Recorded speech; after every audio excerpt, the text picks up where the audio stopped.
Okay, we're here today at the Lionsville Baptist Church, and we're in their beautiful gymnasium and in part of their beautiful facility, and we want to thank them for letting us do this program here. And I talked to you a little bit the last time we were doing a program where we talked about Samson, and Samson was the star of our program, and I told you that one of the things we wanted to do is we wanted to take some time and give everybody out there that listens to our programs information on the Huskies and on the Malamutes and on the racing and on sled dogging and all that. So I'm going to start over here, and with me here is Dee Smith. And Dee, who do you have? This is Remy Skye. She's a 3-year-old female Siberian Husky. She is both a therapy dog and a sled dog. And she's small. She's small. She's the smaller side.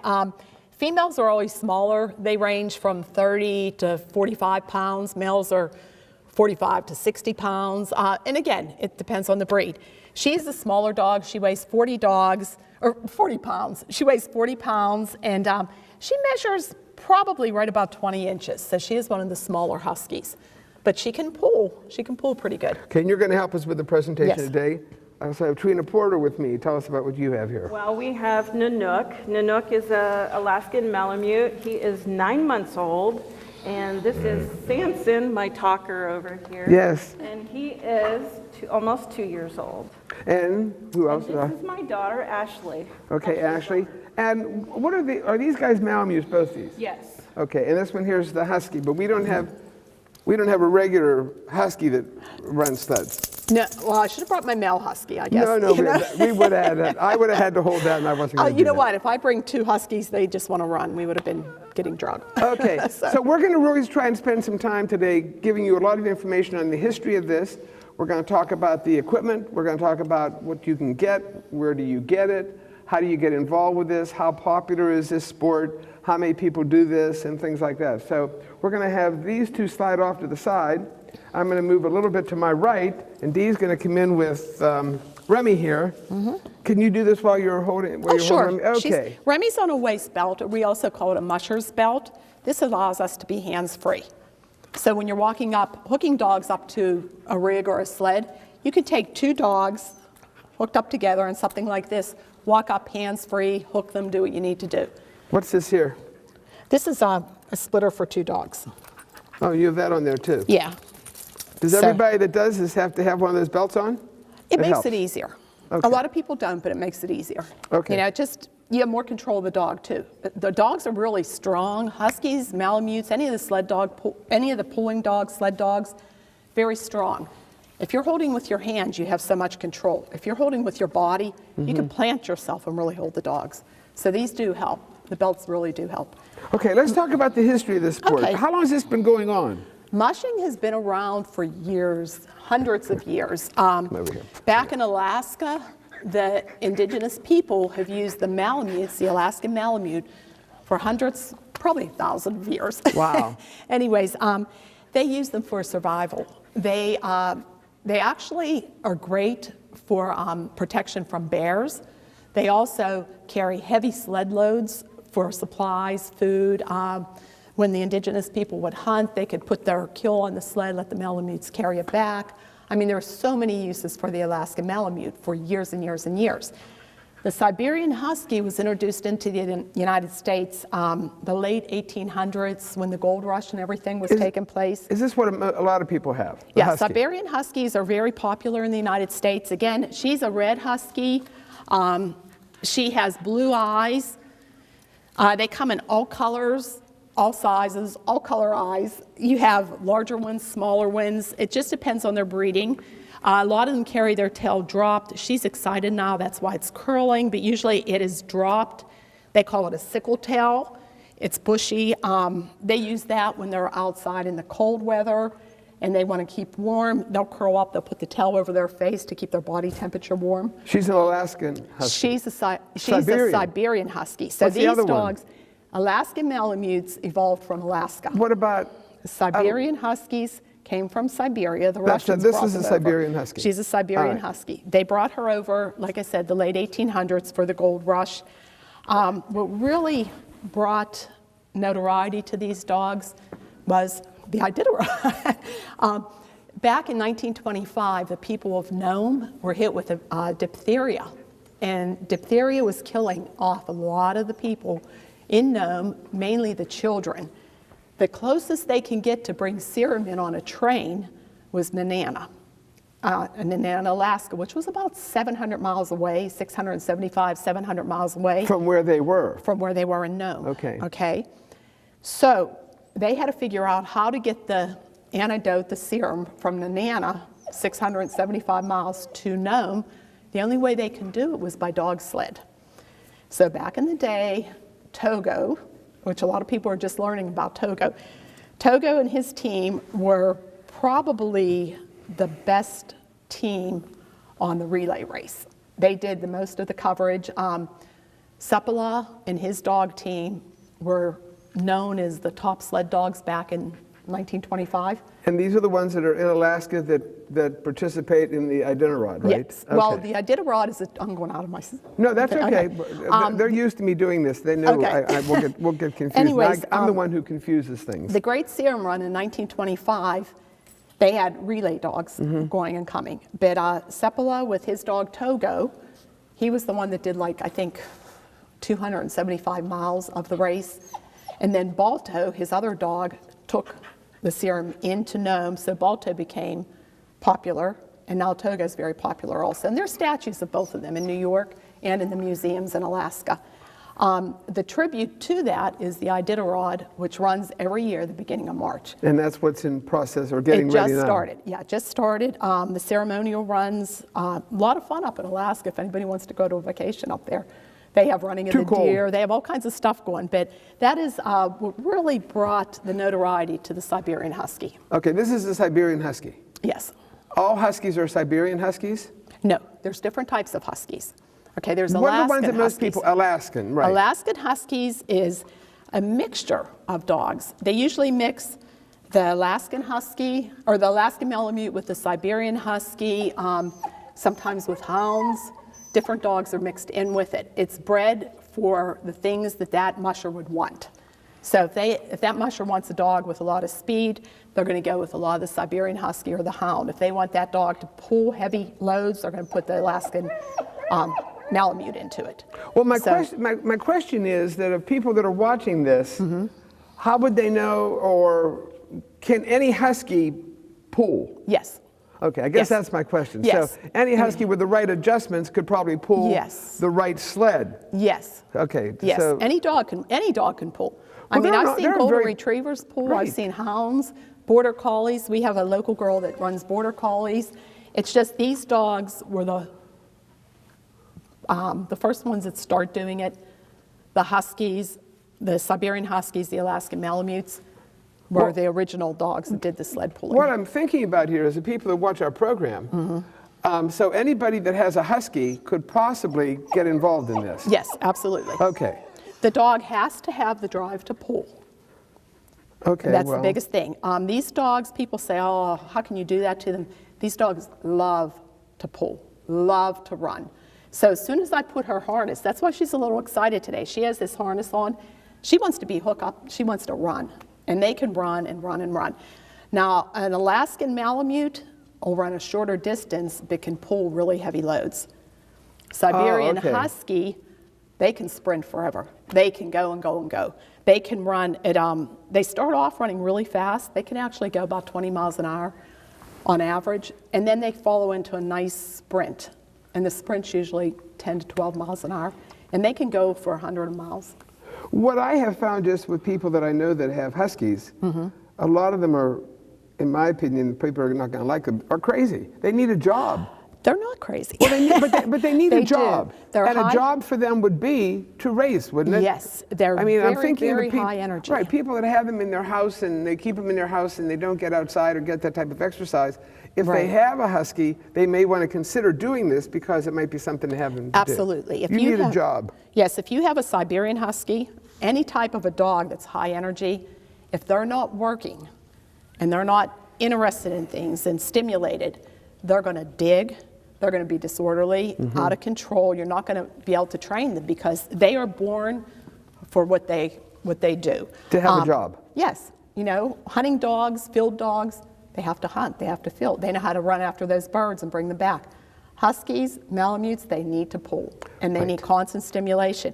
I mean, I have more Huskies at home, and we're at the dog park, the local dog park, 3-4 times a week. I run them on the scooter or the rig and all year round, except when the weather's really hot.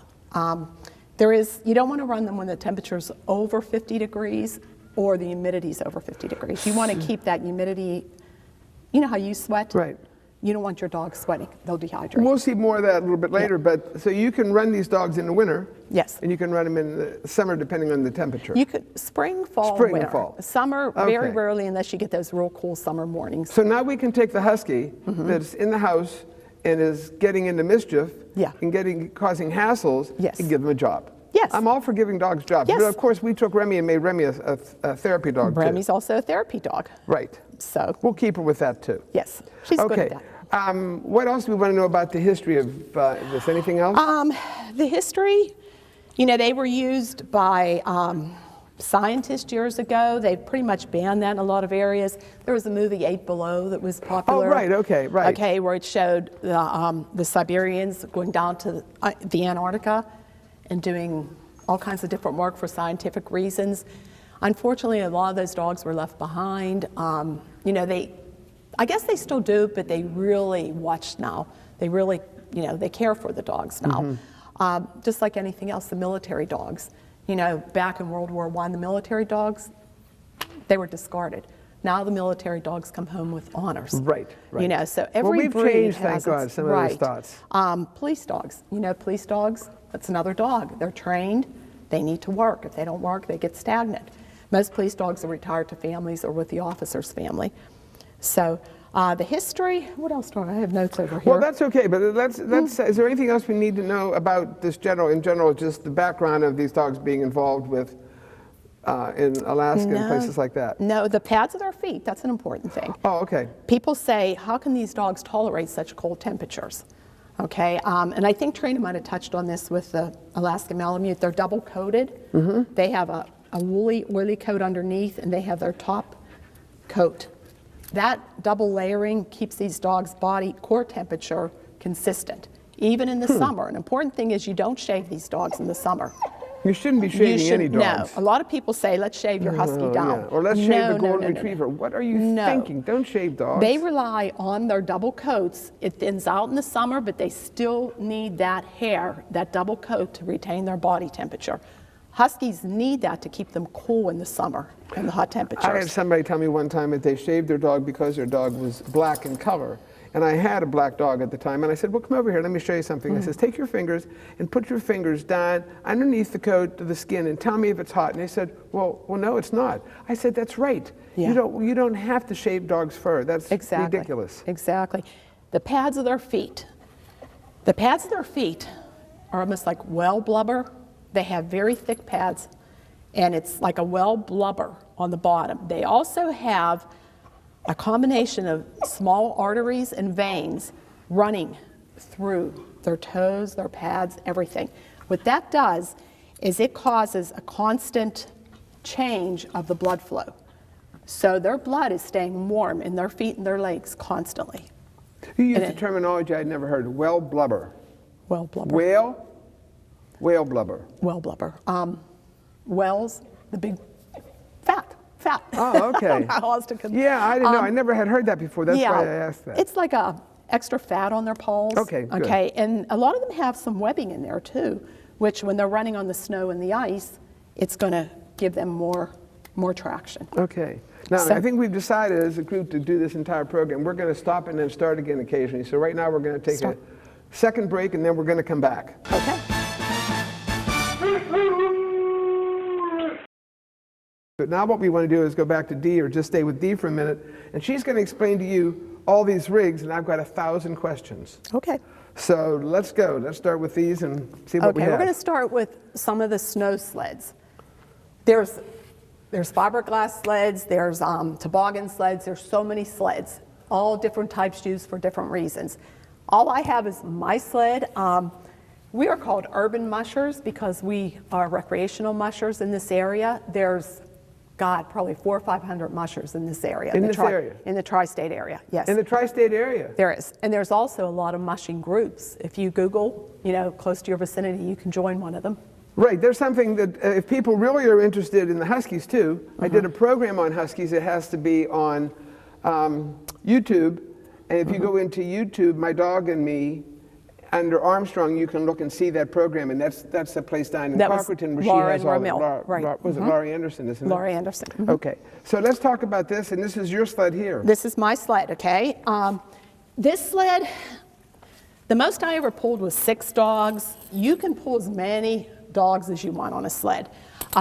If you're doing larger teams, you need a little heavier sled or put more weight on the sled, whatever you need to do. But this is a regular, typical sled that we use in the snow. You use this? I use this. Yeah, this is what I run my dogs on. This is the brush bow, similar to a bumper on a car. Can you get a picture of that there, cameraman? Okay. Okay. At the very bottom, that's called the rails. That's what glides us on the snow. Do they break? They can break. Okay. I mean, and you do have to change them out periodically. It's just like skis. You have to wax them, you have to change them out. Here you have some foot grips that are textured because it's slippery, it's icy. Your feet will hold to these. This is called the bed of the sled. Some people call it the basket of the sled. I have weaving on mine. My grandson, when he was 18 months old, I used to strap his car seat in, put his helmet on, and he would go with me. And to this day, he still does the sled dogs. Now he drives. Oh, does he? Yeah, he's 10 and What's this on the back end here, this black thing? Back here, this is a drag mat. What this does, when you're standing here and your dogs are going too fast for the conditions, you want to slow your dogs down, you're coming to a stop, drop your drag mat, you stand on it. Standing on one foot can help control the speed, slow your dogs down. Standing on 2 feet is going to slow them down more. If you want your dogs to come to a complete stop, you have your bar brake. As you can see, those nasty little things on the bottom. There's like 2 down here. You just step on that, and it'll halt. It'll stop everything. How long have you been doing this? 15 years, 16. You've been doing this? Maybe longer. Actually, my first Husky I got 25 years ago. I was doing it on my own probably for 22 years. I started joining mushing organizations probably about 15 years ago. Whatever made you start this? My son, when he was 15, wanted a Husky. He's going to be 40 this month. He wanted his first Siberian Husky. Got that dog. It was crazy. There you go. Needed a job. Talked to this lady about getting a second Husky, and she said to me, they're pack animals. They're like potato chips. The more you have, the better they are. You need to get more Huskies. One Husky alone is going to be destructive. I went to pick up Sadie, my second Husky, and the woman gave me information on mushing organizations in the area. In the Pittsburgh area? In the Pittsburgh area. I was living in Pittsburgh then. I contacted one of the organizations down there. I met 2 wonderful people that were my mentors. Still stay in touch with them. They're kind of my best friends. And they showed me how to get into this. And how to get all this stuff How to get involved. My third Husky was actually bred into a sled dog team down in Maryland. Some of his litter mates went to Alaska to run the big races, and I got him. And when I got him, my life turned around. He was an awesome Nick, he was an awesome lead dog, awesome sled dog. I used to leave Friday nights after work and not come home till Sunday nights. A lot of the people watching probably know Kathy Knapp, the phys ed teacher in Meadville, because she Kathy is actually my mushing partner. Kathy and I do a lot together. There's and how many dogs does she have? 9? Yeah, she 8 has, or 9? Yeah. Don't call her Haas. And you can't even hear her. Ron I met him. Clapadlo, I cannot say his name sometimes. Ron, he's a teacher down in Cockerton. He is young, upcoming, awesome racer. He was up at the Ontario races this past weekend. He is in the race circuit. So what I do is recreational mushing. What Kathy does is recreational. Ron is actually a racer. Can you go to, does a recreational mushing group have recreational meets where people just go because they like it and they just want to go and have some fun? Where you did your Husky promotion down there, we go down there and run. She just, she has that place down there. We used to run at the spillway till they blacktopped it because dogs can't run. They need like soft ground. Right. It could cause tendon, elbow problems and stuff like that. What's this sled cost? Depends. It Give depends. me a ballpark. I want to start doing this. You know, 700, We're pretending. 750 Okay. up till to 2,500. You know, it just depends what kind of sled you're going to get. This sled was made by John Malberg. He's a local sled maker in Tyrone. I would highly recommend it. He does everything handcrafted. It's been back to service for him twice. You know, he really is a good sled dog. The wood sleds. Okay. There's also fiberglass sleds. Are they lighter weight? They're lighter weight. They're more for racing. Okay. I don't have one. I could have brought. Okay, let's talk about the front end. Okay. All this crazy stuff. Any in the other front. questions on the sled? Did I hit everything? I think you did. I'll think probably so. think of something else. Okay. Can I ride in that sled and you while you're pulling? And Yes. Can I? Yes, you could. I just Okay. might. You just have to have enough dogs. The dogs are going to pull 2 to It's gonna 3 take a times. lot. Well, 2 to 3 times their weight is what they could pull. Okay, good. We're good. Okay, so you have to do the math. If it's just me with my sled, my weight, my bigger dogs, my big male dogs, 1 dog can pull me. Really? If I want to go faster, I'm going to go longer distances. I'll put 2 dogs. You put 3 dogs, 4 dogs. You know, you go. You're only going to go as fast as your slowest dog. Can you mix your dogs with somebody else's dogs Yes. just to pull, or do they have to Yes. run together before? No. Well, you got to do meet and greets to make Meet sure and they're greet, okay. Yeah. okay, all right. Kathy Knapp, for instance, we have a puppy team between us. Remy, I have her brother at home. Kathy has her brother and her father. So you've got those 4. So we got those 4 as a team. Then the older dogs, I have a 9-year-old at home, runs with her older dogs. Oh, my so we Lord. couple them up. You know, we make it fun for the dogs. All in all, what we're out for is You need fun. to save your money for a psychiatrist. No. I think. I got to tell you what, this helps get rid of the anxiety. When I'm Oh, having a good. stressful day, I hook my dogs. I go out, especially in the snow. There's nobody on that road but me and my dogs. Just don't let Remy get hurt because we need Remy as a therapy Remy's dog. not. Okay, tell Remy's me one all of my this stuff leads. out here. Okay, this is the snow hook. When you're in the snow and Looks you like a stop weapon. your team, you have to get off. Say you have a tangle between dogs. For any reason, you stop, you just want to take a break. You're going to take this and you're going to put it in your snow. You're going to tramp on it. You're going to lock it into your snow. So this sled, those dogs are going to pull and pull. This is down and locked. You got to make sure you have it locked good or it's not going to hold the dogs. Wow. Some people put 2 snow hooks, depending on your big team, you know how big the team is. You have to use multiple snow hooks, and I'm stuck now. That's like an anchor whenever you're It's boating. like, it is. It's like Okay. it's a snow anchor. Okay, good. This is important. This is called a quick release.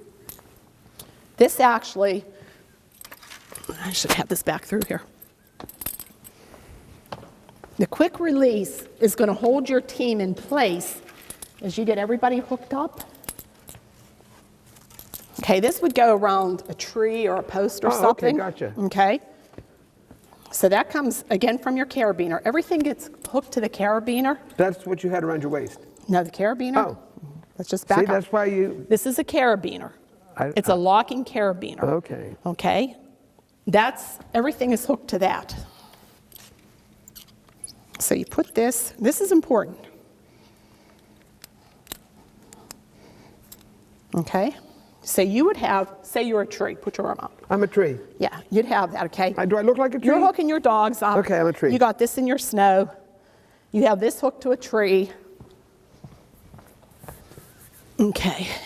Here's your main line coming out of your sled that controls everything. Everything gets hooked to this, to the carabiner. All your lines are on the carabiner. Oh, okay, there we go. This here is a bungee. Sometimes you use it, sometimes you don't, depending on conditions, how many dogs you're running. Here's your line. This is a 4-dog line. So you got yourself hooked to a tree. You got your snow hook in. You're going to hook your first 2 dogs up.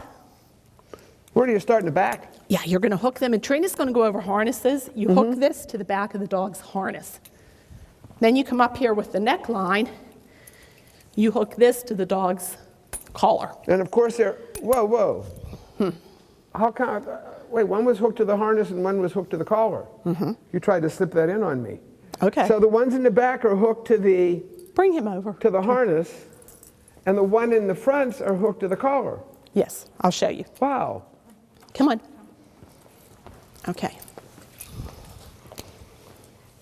Okay. Come Come on, move on the Samson. other side. There you go. There we go. I'm still a tree, so I can't move. Now this is called a gang line. This main line coming up here is the gang line.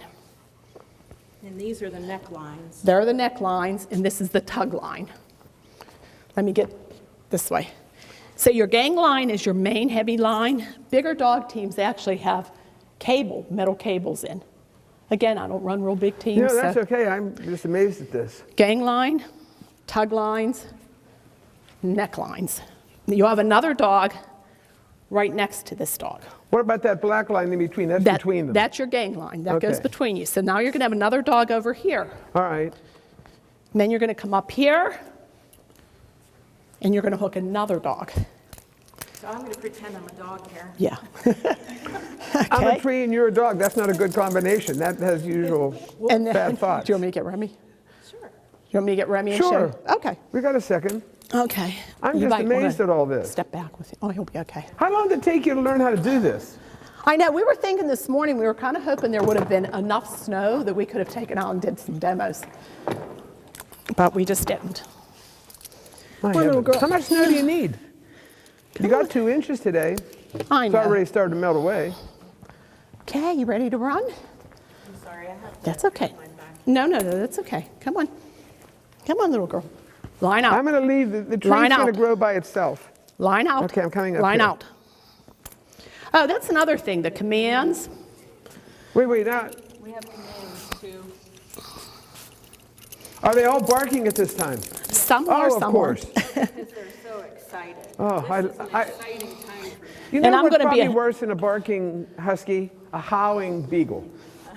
That's the two things that are Oh, in the they same howl. category. They huh? howl pretty good too. Do they howl? Line out. Oh, gosh. Okay, so some of the commands, and she's just interested in. Oh, she Yeah. also has on. She has her harness on, which Oh, so Trina's. she's connected the same way he is yes. on the harness. But what's but that now other thing? she's the lead dog. So the lead dog is connected to another lead. Sometimes the lead dog is just one dog. Sometimes you have two lead dogs. If you have two lead dogs, you're doing a necktie between both of them. In other words, this will be Right. on the back of another one, Got then that. they'll be connected with a necktie. So, Oh, wow. okay, so she's the lead dog. In my breath. Lead dogs are your most intelligent. They're going to listen to you. It's very important for the lead dog to trust you and you to trust the lead dog, because basically your life is in this dog's hands. And you're yelling from way back here. You're yelling from way back With all there. that noise of all those barking huskies. So she's going to line God. out. That's lining out. She's going to stand there until I tell her to go. When I tell her, hike, Hike, hike. hike. When I tell her hike, I say hike it up, hike it up. Some people say let's go, but hike is the actual term. So when you hook them up, you say line out.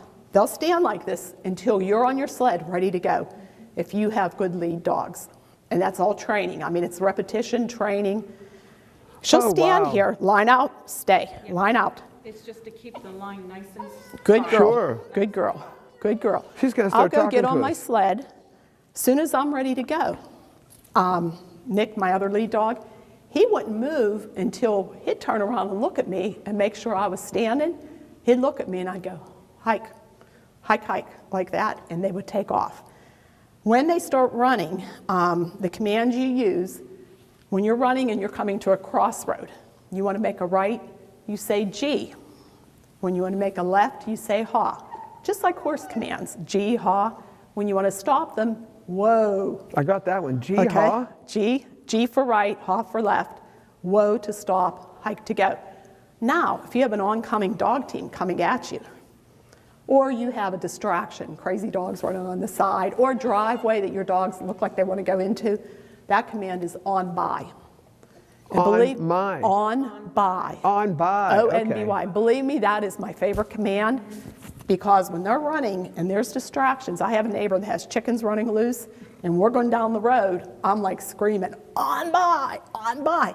They'll look, but they'll continue running. Your lead dogs are going to keep that team going the way they need to do. So one's a lead dog, always a lead dog? Usually, yes. Okay. Yeah, and you'll know a lead dog the first couple times you take them out. They usually have the drive to run, that they don't care about what's going on around. They just wanna run. They also are the dog that's most bonded with you. They're going to respect you and worry about your self-being, your worth and your self-being and everything. So after your lead dog, Sue, I need you here to come hold her. Oh, I get to hold Remy. I'm not going to Yeah. run. That's okay. You just hold her. When you Walk her hold this a way. dog, you hold them right like this. You hold honey. this way they can. Okay? Okay. And you should never stand in front of the team, you stand to the side. Okay, Because to when the they're side ready then. to take off, they'll take you down with them. Behind your lead dog, you have point dog or swing dog, which would be your second dog in line. What they do is reinforce the lead dogs, Yeah. help get the rest of the team around bends, swing. That's how that comes into place. Wow. All the Are you other good at dogs are team dogs, T-E-A-M. Their dogs are just part of the team. They're there for the pulling. Pull. Some of them might not be so smart, but you know what? They're Wow. going to follow the other dogs. Then So you now come you would back get on to, the sled and then you would get ready to go. yeah. No, then you have your last two dogs, which he's a lead dog also, but he would be a wheel dog. Okay, wheel dogs are your back two dogs. They're right in front of your sled or your rig. Wheel dogs are usually your strongest dogs. What they're going to do is keep your sled upright when you're going around bends. They're going to keep Can, the they wheel tip, dogs. can a sled tip? Yes, yes. Wow. And that's all core. You have to learn to lead. Yeah. If you ever rode a motorcycle, it's almost the Oh, same thing. yes, You have to learn yes. to, yeah. You're not allowed to But do your wheel dogs are your strong dogs, heavy dogs, best pullers, team dogs, swing dogs, lead dog. Wow. Lead dogs probably are most important because if you don't have a good lead dog, you're getting dragged into ditches and after squirrels and everything else. Wow.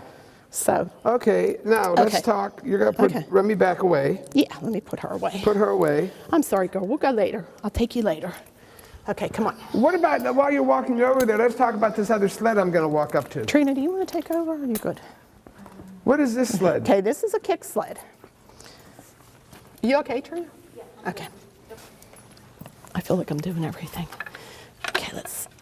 She's got all this stuff to do too. What a kick This is sled. a kick sled, yeah.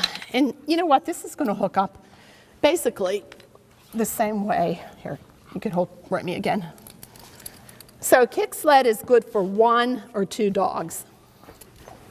Stand on the back, Sue. What is this worth? Trina, you're going to have to talk about this. Tina, how much is this worth? How much is this worth? That's all right. Get by me. We'll stand real close. You don't need a speaker. This is actually Trina's daughter's kick sled. Again, good for 1 or 2 dogs. Walk up here. Come on. What's this worth? Oh, you don't need a speaker. They'll pick it up on my speaker. What's this cost? It's called a kick sled. You hook the dogs up right here. 1 dog, 2 dogs? Yeah, 1 to 2 dogs. If you do any more, you might crash. That's not a good idea. No, it's not. The brake is back here. Is that this thing right here? Oh, I see it here. Oh, okay. Oh, all right. Gotcha. And what are these worth new? Or used even? Everybody wants to know how much everything costs. $400. How about what? $400. About $300 or $400. Wow. And who would be there? So your passenger? Yes. One of your kids? Yep. One of your kids. Okay, good. All right. Is there anything else now we need to add about the sleds? Are we don't going think so. over to look at these now real quick? Okay, we're going over on the sleds. Thank you very much. Okay, now Okay. we're going over here. What is this crazy stuff? Okay, let's start up here. Oh, Okay, because this is yes. probably one of the most popular in our area. Why? This is, because most of the people around here run more than 1 or 2 dogs. Most of the people around here are running 6 to 8 dog teams. How do you get this in? Where do you put this? In my the back garage. of your, In the back of the your truck. truck. How heavy is it? Pick it up. It looks to me like it's pretty heavy. It is. If you grab these 2, you can pick it up. You yourself? Usually I get help, but you know, yeah. I think. A few years ago, I could pick it up myself. Oh, okay, good. Okay. So this is a rig. This is a 3-wheel rig. It's an Outlaw. The musher, we're called mushers. We stand here. Mine has hydraulics, so I'm able to, going around bends, I can lean with it. So basically, this is what you're doing. And you know what? My tires need air. I haven't used it in a while. Oh, that's okay. Good thing they need Steering air. You'd be mechanisms. going Yeah, off here. right. Basically, it runs the same as a sled. You have hand brakes here. You have locks here. When you get off, you can lock your rig so it doesn't move. Is there a lot of maintenance on something like this? You have tire maintenance, Tires and hydraulic hydraulics. maintenance, brake lines. How many dogs can you have on this? This I would advise no more than 6 on this. It's a lighter rig. But to each their own. If you have dogs. well-trained dogs, you can do whatever you want to do. All depends on the dog and the musher, you know, and how much training and how much experience. And you told me something like this. You got this used. Yeah. What's that thought? Used is about 1,000 to Wow. 1,500 used. Wow. New, We're in the big bucks here. 4,000 or 5,000, depending. This is an outlaw. They also sell rigs with 4 wheels. Some of them have passenger seats in. So if you've got a large dog team, you could take a passenger out with you. There's also a Risden rig, which a lot of people in this area have. I don't. It's to run really big. It's a real heavy rig. Do people ever try and connect their four-wheelers to this stuff and let the dogs pull a four-wheeler? Yeah, a lot of people will run dogs with I would four-wheelers or think. side-by-sides. Some people take the engines out and use just the chassis and the braking system. Oh, wow. But there's a lot of people that train with different ATVs. I do, but you know what? To me, I want the exercise. I want the fun. I feel like when I'm on something like this, I'm part of the experience. When I'm riding an ATV, I'm not enjoying it. Did you I want to ever- be able to kick and jump and run. And Did you ever fall off this? this one, no. I've got dug, you know, the ditches that they dig. Yeah. I got dragged through that twice. This one's pretty good. This one doesn't tip real easy. You know, it's pretty solid. But you haven't fallen off. Not this Is one. that yours over there, too? That The first one? The Have sled, you fallen off that? I've fallen off the sled twice, and it was human What error. stops the dogs? Okay, on that one, I'll tell you what happened. They have a thing they call a suicide line. That belt sounds I have appropriate. on, I put the belt to the suicide line hooks on my belt, hooks on that carabiner of that sled. It comes up over top when I'm running. If I fall off in the snow, Disconnects. no, Oh. I'm attached with that Oh. suicide line. My dogs are now pulling me, dragging me, okay? Big dog teams, you can't do that because you're going to get hurt. But when I'm running like 3 or 4 dogs, I'll use my suicide line. If I fall off, my dogs, because of having a good lead dog, my dogs realize that what they're pulling has changed. The weight shift has changed, and they'll stop. Oh, my It God. all depends on the lead dog. All right, let me see what this is. This is a scooter. This is one of my favorites. This is a DAX scooter. This here, and I've had this for years.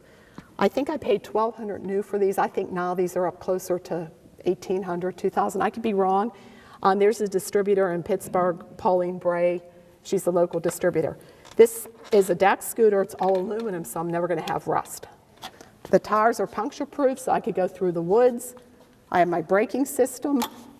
The way this, I have it on a holder back here. But this is good for training. This is good for 1 or 2 dogs. Whether you're doing 1 dog or 2 dogs, this is like your best training thing.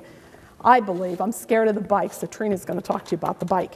So you get on here, and this is, this I have on here because I'm still training my 1 dog. This keeps this from getting caught in your tire. Oh, gotcha. Okay. That normally isn't always there. Well, I have I'll to do interrupt 2 you. dogs with Why- a neckline. Why do you like the scooter and not the bike? Because, I guess because I learned on the scooter. Have My you ever thing- tried the bike? Yeah, once.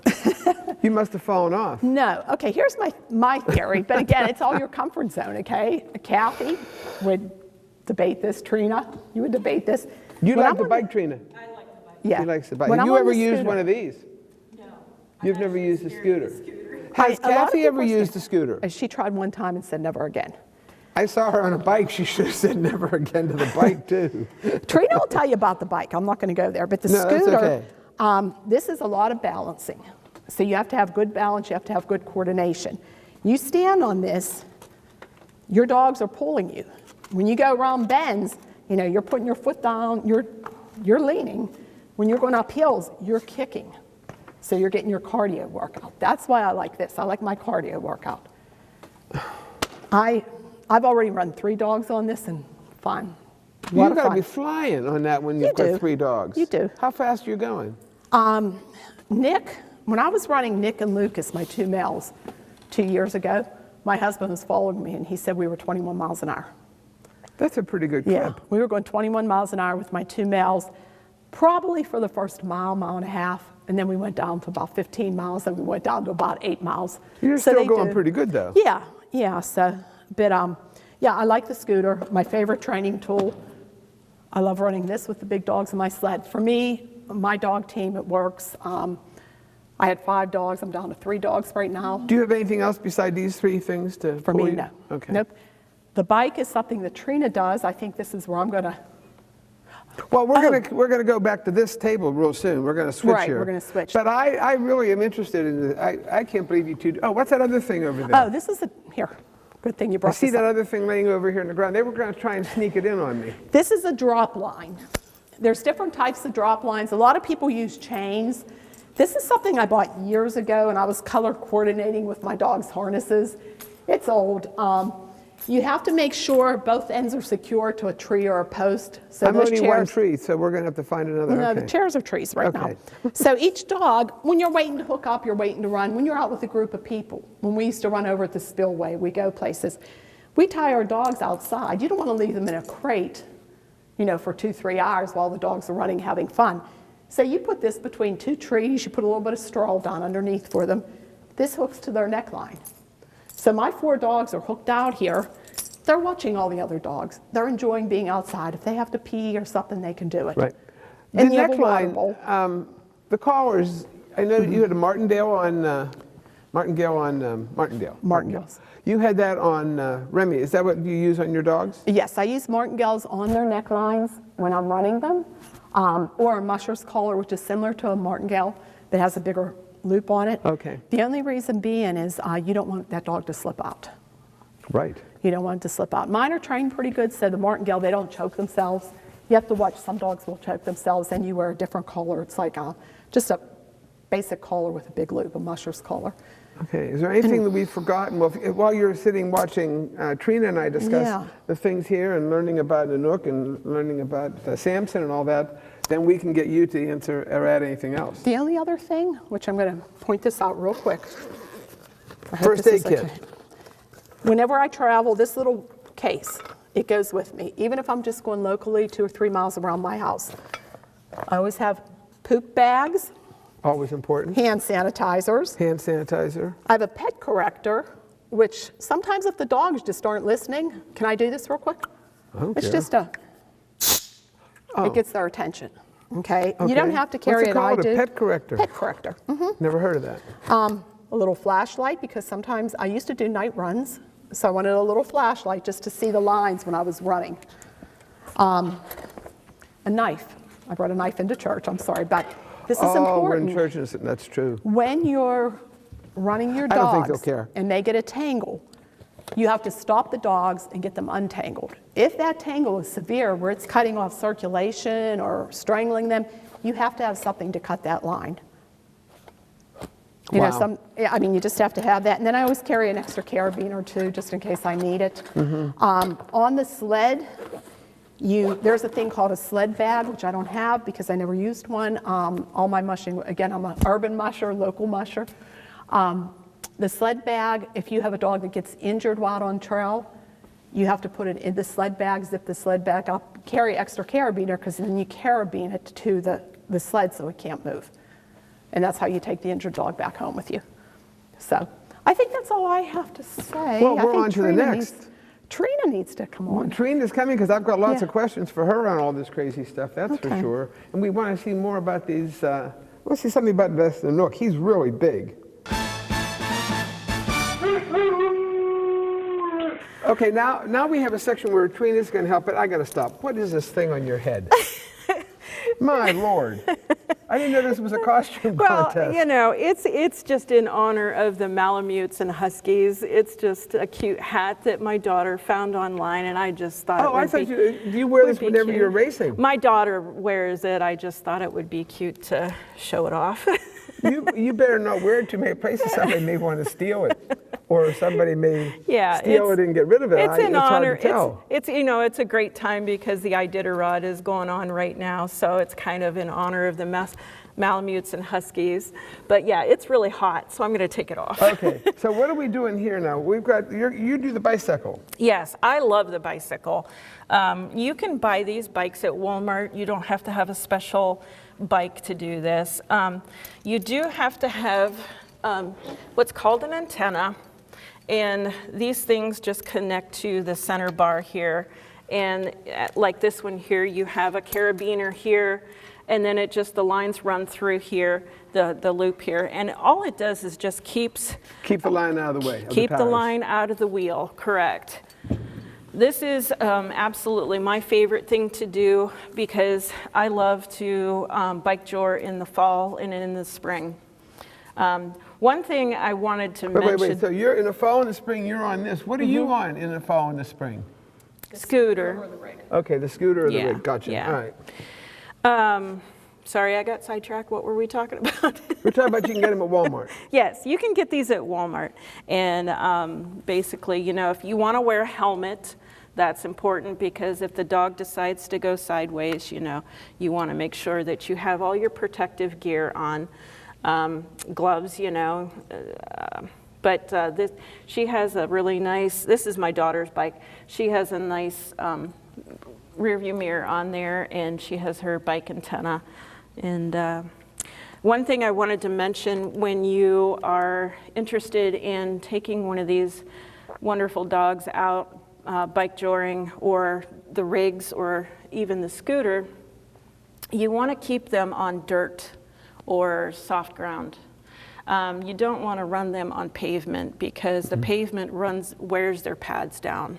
What about their nails too? Yeah, Okay. nails too, yeah. So, and then we have several different harnesses that I wanted to cover. Okay, well, let's do that. Yeah, so the harness that my Nanook has on right now, we'll move this out of the way. Is his different than, his is different than what's on Samson? Yes, yes. This harness here is actually a harness for transporting them in a vehicle. It's their seat belt harness. Oh, okay. So, and this is just to keep them, I have a little belt here, and this is a seat belt, and this goes into the actual latch in the vehicle, Oh, right, and then okay. this goes on the back of their harness, and it just keeps them, if you were to brake really hard in your vehicle, this would keep them from flying through your windshield or... But that harness isn't used whenever you're on the bike. No, I was just going to show the Okay. differences in different harnesses. So that's the seatbelt harness, and this is what's called an H-back harness, and this is used for. You can use these harnesses for. Where's the top of it? Bike joring. This is the neck here. This is around their girth. And this is the top here. You can use it here. Clip your belt, okay. your line here. Okay, gotcha. And this here's underneath them? Yes, that's Okay. underneath of them. And then they have these side loops here. If you have a dog that prefers to be a wheel dog on the side instead of the lead dog here, you can use these to go on the side. If they like to run alongside you, you can hook the hooks here. Otherwise, if they're pulling, you'd want it here. Now, this is not generally used in sledding. You don't use these types of harnesses for that.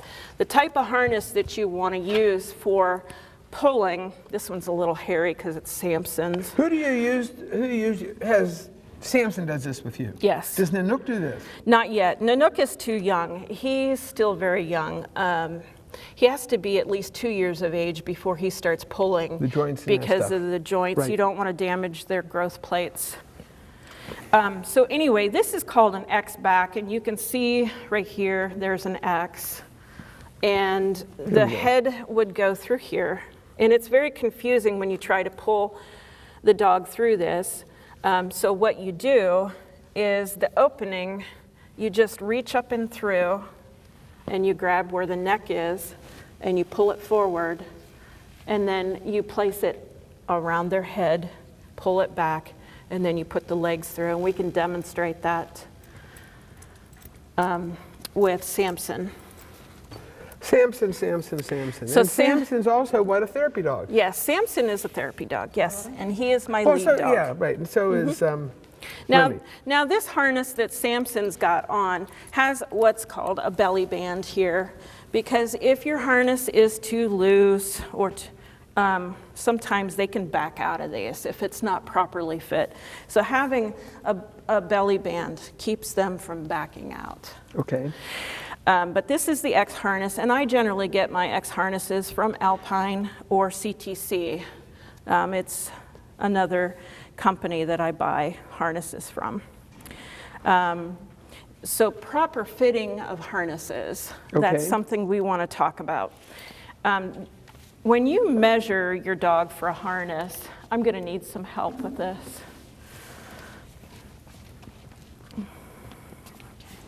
So when you measure your dog for a harness, you want to have either a soft measuring tape or some string. If you don't have a soft measuring tape, you can use string. And when you measure your dog, you want to do it like, it's called A to C measuring. So you want to start where the neck is, and first let's turn him forward here. You want to find the breastbone right here, located right here. And you take your measuring tape and you place that right on the top of the breastbone. And then you kind of go up diagonally and you go to the shoulder blades. And then once you have that measurement, then you want to double that. So he measures 16 on one side. So what you do is you double it and you go to. And then what you do is you take, Samson, come. So you double the size on both sides. You're going to have to turn him. Yeah, we don't want to look at his butt. We did that last time we looked at his butt. Okay. So then you double the measurement from here to here to do the other side. And then you wrap it around their neck to make sure that it rests on the breastbone and on the back of the shoulders. That is the size of the neck. Then what you do to measure the length of the body, you take again and you start at the breastbone. And you go under the front legs and you go diagonally. Okay, he has to be standing up. Come on, buddy. Stand up, Samson. Come on, bud. So you go to the breastbone. These dogs are like kids. And you go to the last rib. And you don't want to pull it too tight, because if you pull it too tight, then it's not going to fit properly. So that is going to be your A to C measurement, okay? Then from A to C. A to C What measurement. What does that stand for, well, A to C? A, B, C, and this is D. Oh, gotcha, okay. I missed Okay, so then you take from the last rib and you measure from here to the back of their tail. Okay, the base of the tail. Base of the tail. And that's what they call the A to C. And that's the numbers that you need then to be able to get the right fitting. Yes. Now, if you don't get a properly fitted harness, if the harness is too tight, it can cause chafing. It's very uncomfortable for them. They may not perform, they may not pull as well. Let's see, if it's too loose, they can back out of it. Right. And it also, if it's too tight, it restricts their shoulders and their movement, and it can be really bad on their health. Okay, so that's how, what is all this other things you have? Well, you already have your little helmet you have So on this yourself. belt that I have on, this is called a canna-crossing belt. Canna-crossing is where you hook the dog up to your belt here. And this is a really heavy-duty belt because these dogs are very strong dogs, and they can pull 2 to 3 times their body weight. Samson, come. And you can let him go here. Samson. So what you can do is you have a line, and you can, it's a short line, it's not a real long one. And you hook this up, and you tell him line out, and he'll pull me, basically. I can run with him, I can walk with him. How would you connect him to this? Well, the same way you would a sled.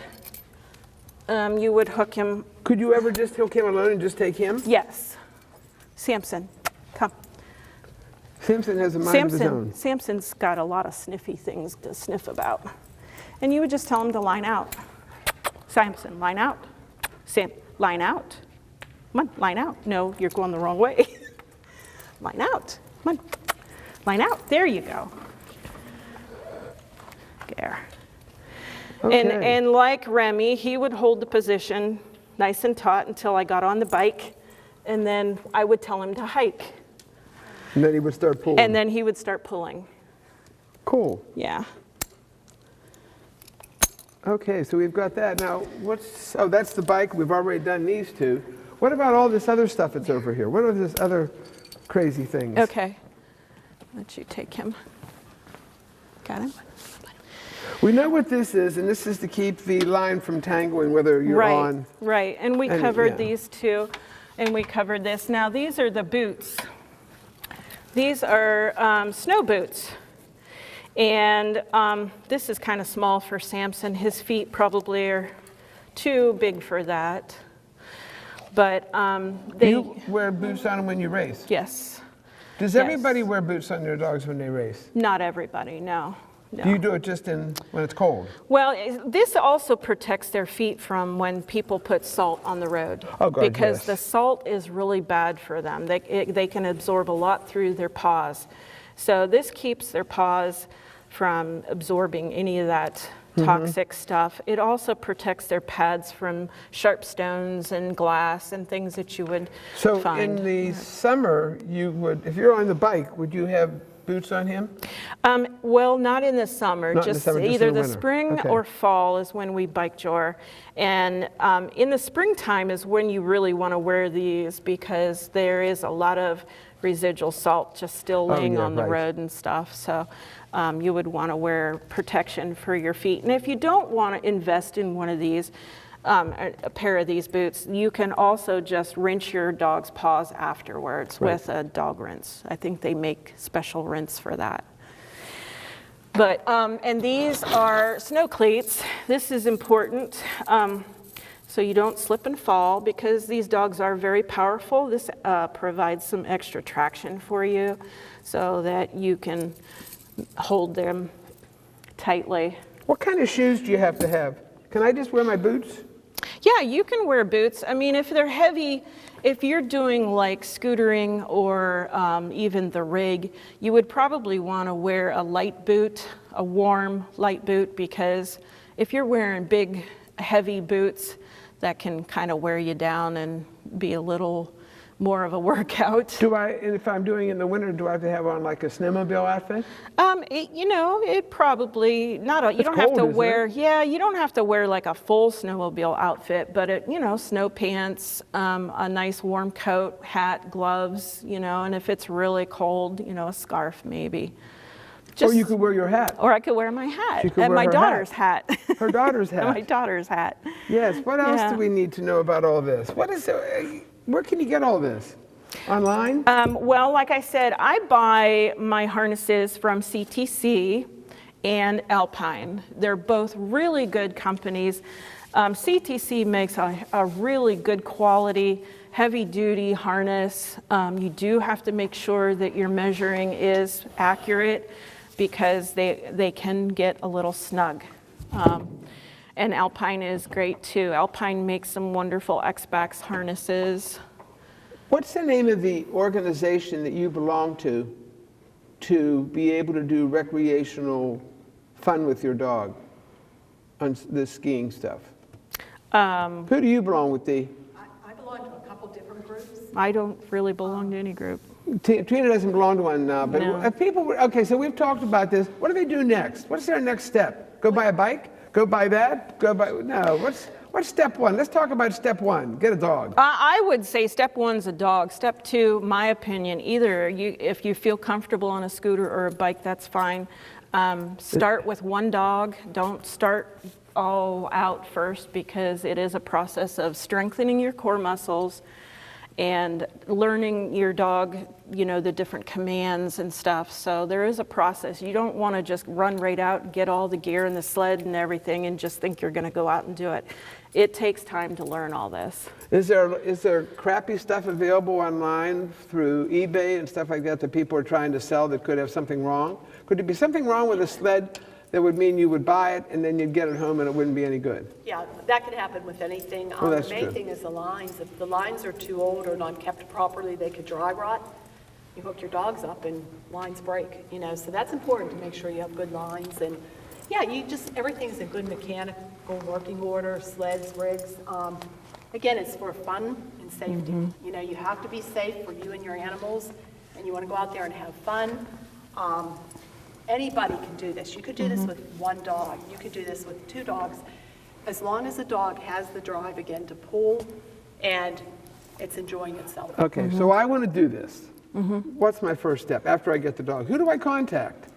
Do I go online? Your first step would be get a harness and decide which apparatus, what rig. After I get the dog, then that. But who's going to help me?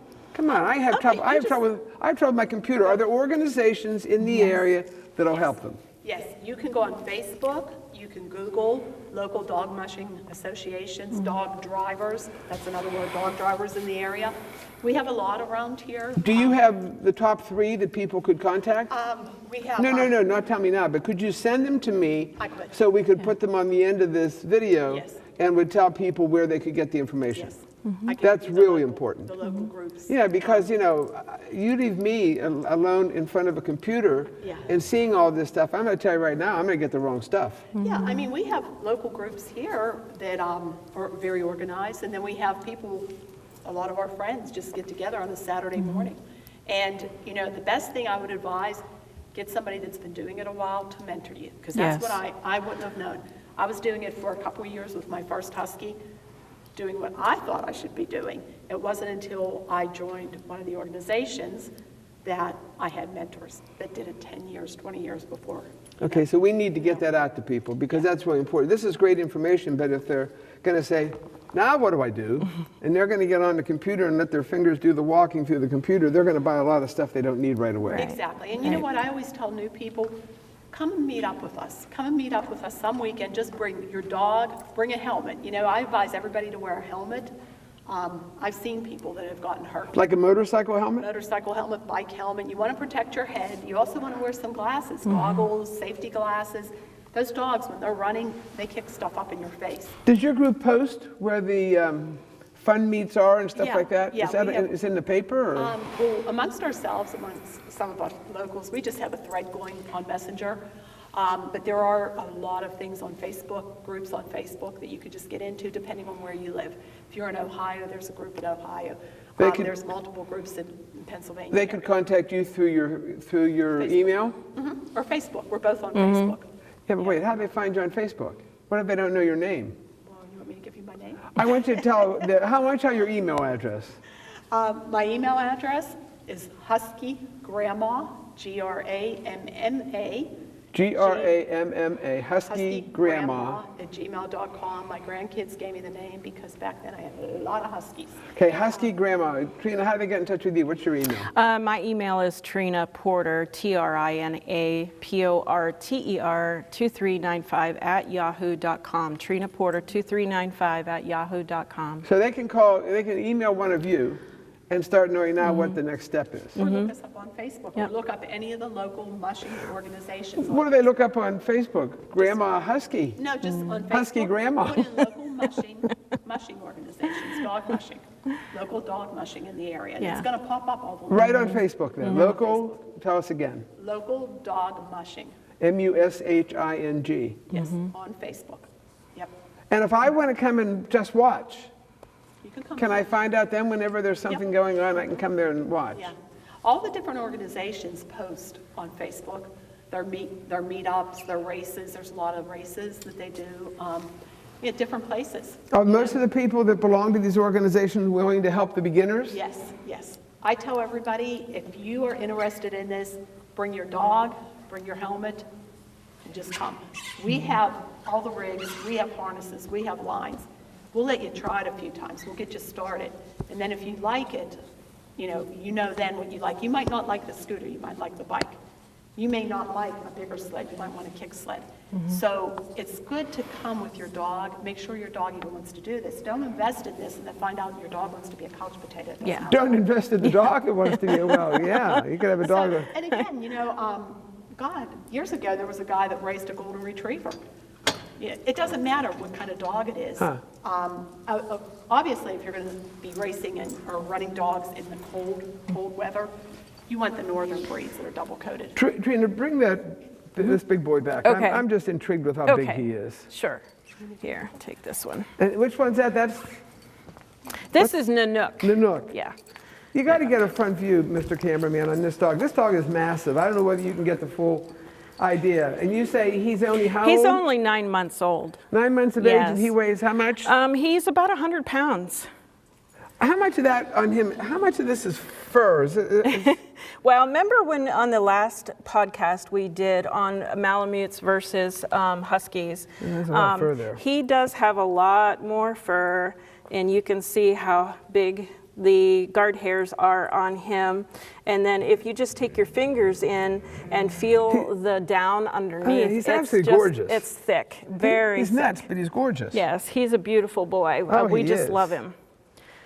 Is there anything else we need to add to these people? Well, They you know, need to the biggest... Dee, you want to come over here too? Let's see if there's anything Yeah. else we need to add. One of the things Stand I beside wanna- me so we can get you on the microphone here. One of the things I wanted to mention when you are out doing dog activities like this, say, Nanook, sit, sit, sit, sit, good sit, is you want to make sure that you have plenty of water for your dogs. That's really important.